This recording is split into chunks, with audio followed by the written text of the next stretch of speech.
এখন যাচ্ছি ঘুরতে মন্দারমণিতে। ছেলে সামার ভ্যাকেশন চলছে, তো এর মধ্যে ছেলেকে একটু না ঘোরালে হয়। আর তারপরে তোমাদের জন্য এটা হচ্ছে সারপ্রাইজ, দেখাচ্ছি। এই দেখো, হ্যালো ফ্রেন্ডস, আমরা এখন মন্দারমণি যাচ্ছি। পুরোটা গিয়ে তোমাদের দেখাবো। সেই ওদের বাড়িতে গেছিলাম কবে, আবার আজকে দেখা হলো। কবে গেছিলাম জানো আমরা? সেই আগের বছর, সেই না 1 বছর হয়ে গেল। 1 বছর হয়নি। এই শনির হায়দ্রাবাদ গেল না 3 না, 31 তোর সাথে ঝামেলা হলো, 1 বছর হয়ে গেছে। তার আগে গেছিলাম। 1 বছর হয়েছে, ওই 1 বছর না হলো, আগের বছরে। এই আমরা আবার ব্লগের মধ্যে ঝগড়া স্টার্ট করে দিই। ঝগড়া করলে হবে না, ভালো ছবি টবি তুলতে হবে। আমাদের ঝগড়াই চলছিল জানো তো, কমাস হলো? কিন্তু আমরা নিজেরাও জানি না। হ্যাঁ, জানুয়ারি, ফেব্রুয়ারি, মার্চ, এপ্রিল, অনেকদিন হয়ে গেল। এপ্রিল, মেও ছিল, মেও কিছুটা ছিল। মানে 5 মাস ফোন করিনি কেউ কাউকে। না, করিনি। আবার এই ট্রিপটার কথা তো আমরা জানতাম না, সত্যি কথা বলতে। কালকে রাত্রে আর কি সারপ্রাইজটা পেয়েছি যে যাওয়া হচ্ছে। ভালো লাগলো, অনেক মজা করব, অনেক ভিডিও আরও করব। তোমরা থাকো, দেখতে থাকো। সারা রাস্তা গল্প করবে বলেছিল, কিন্তু সারা রাস্তা বমি করেছে আর ঘুমাতে ঘুমাতে যাচ্ছে দেখো। এরপর আমরা কোলাঘাটে নেমে শেরে পাঞ্জাবে গেলাম, কারণ তখন আমাদের প্রচণ্ড জোরে খিদে পেয়েছিল। কারণ আমরা সকালে ব্রেকফাস্ট করে তারপরে বেরিয়েছিলাম। তখন ধরো তাও 5টা বেজে গেছে যখন আমরা লাঞ্চ করছি। হাতটা ধুয়ে চলে আসলাম টেবিলে বসতে। আমাদের অর্ডার করা হয়েছিল ওদের জন্য মাটন পোলাও আর শুধুমাত্র আমার জন্য চিকেন পোলাও, কারণ আমি মাটন খাই না। তারপরে আমরা খেয়ে চলে গেলাম আমরা যেখানে থাকবো সেখানে, মানে রিসর্টে। এই রিসর্টের অনেক কাহিনী আছে, আগে থেকে আমাদের বুক করা ছিল না। অনেকক্ষণ গোল গোল করে ঘুরে তারপরে আমরা রাস্তা চিনেছি ফাইনালি।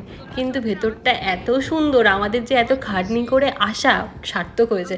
আর ও সারা রাস্তায় বমি করেছে, ও দোল্লায় বসে বসে একটু মানে একদমই ক্লান্ত হয়ে গেছিলো, ওই জন্য চুপ করে ও বসে হাওয়া খাচ্ছিলো।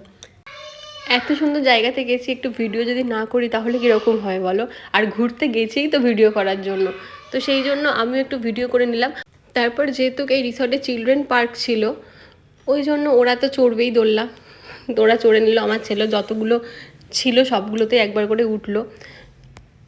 আর আমরাও একটু বাইরেটায় হাওয়া খেয়ে নিলাম, খুব সুন্দর হাওয়া দিচ্ছিল। আর একদম এই রিসর্টের সামনেই ছিল মানে সমুদ্রের ধারটা আর কি। সোজা গিয়ে নেমে, যারা গেছো চেনো, এত সুন্দর ভেতরের রুমটা তো আরও সুন্দর। চলো তোমাদেরকে এবার রুমটা দেখাই আমাদের।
আর সব থেকে বেস্ট পার্ট আমার এই সুইমিং পুলটাই লেগেছে। মানে প্রত্যেকটা রুমের সাথে অ্যাটাচ ছিল, সিঁড়ি ছিল, নিজেদের রুম থেকেই বেরিয়ে নামা যাবে।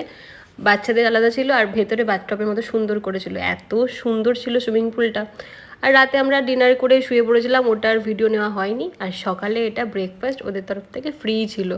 ফ্রি না, সবই টাকা কেটে নেয়, কিন্তু তাও এটার জন্য আলাদা করে দিতে হয়নি, এই আর কি, রুমের সাথেই ছিল। তো খাবারের মধ্যে এতগুলো ছিল, পুরি ছিল, ডিম সেদ্ধ ছিল, এটা হচ্ছে ওই উডমা টাইপের কিছু, এটা ইডলি ধোসা, স্যান্ডউইচ খেয়েছিলাম আমরা। যেগুলো মানে আমাদের যেটা ফেভারিট আমরা সেগুলোই নিয়ে নিয়েছি।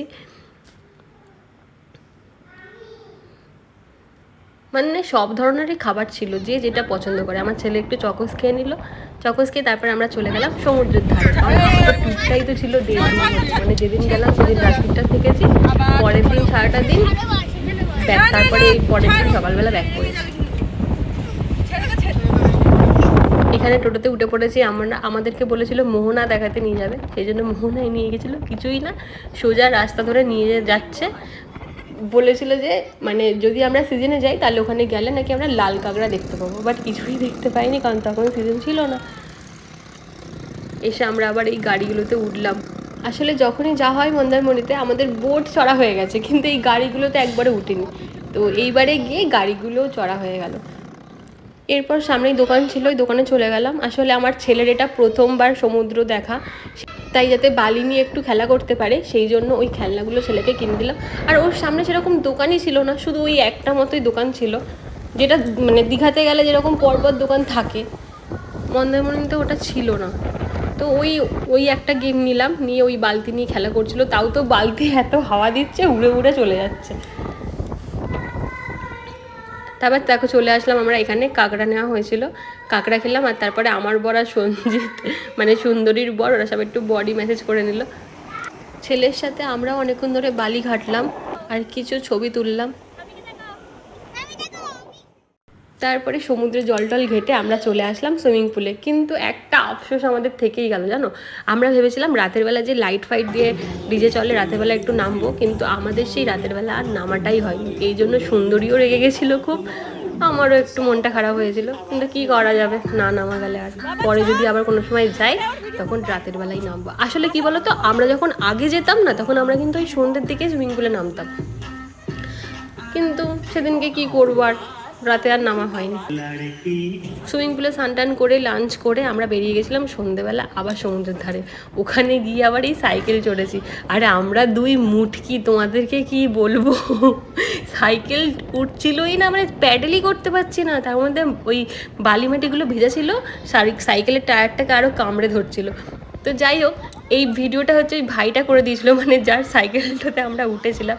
ও আসলে আমাদের সাথে সাথে পেছন পেছন যাচ্ছিলো, তাই জন্য আমরা বললাম তুই যখন আসছিসই তুই তাহলে আমাদের ভিডিওটা করে দে, আর তোর এই সাইকেল নিয়ে আমরা কোথাও যেতে পারবো না। সেই জন্য খুব হাসছিল এই কথাটা শুনে।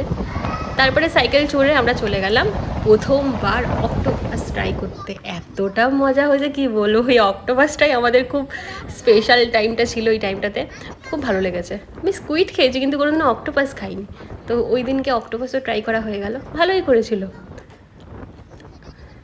এটা হচ্ছে পরের দিন সকালবেলা, মানে যেদিনকে আমরা চলে আসবো সেদিনকে। রাতের বেলা আর ভিডিও নেওয়ার এনার্জি ছিল না, বিশ্বাস করো, ওই বাচ্চা নিয়ে, ছেলেও তখন কান্নাকাটি ঘুমাবে, ওই জন্য রাতে আর ভিডিও নেওয়া হয়নি। পরের দিন সকালে ব্রেকফাস্ট করে আমরা বেরিয়ে পড়লাম বাড়িতে আসার জন্য। আবার সেই সেম কোলাঘাটে নেমে অন্য একটা রেস্টুরেন্টে গিয়ে দুপুরবেলা ভাত ডাল খেয়ে ওদেরকে টাটা দিয়ে বাড়ি চলে আসলাম। তো আমাদের এই 1.5 দিনের ভিডিওটা তোমাদের কেমন লাগলো কমেন্টে অবশ্যই কিন্তু জানিও। তো ভিডিওটা আমি এখানেই শেষ করলাম, ভালো লাগলে একটা লাইক আর কমেন্ট করো। টাটা।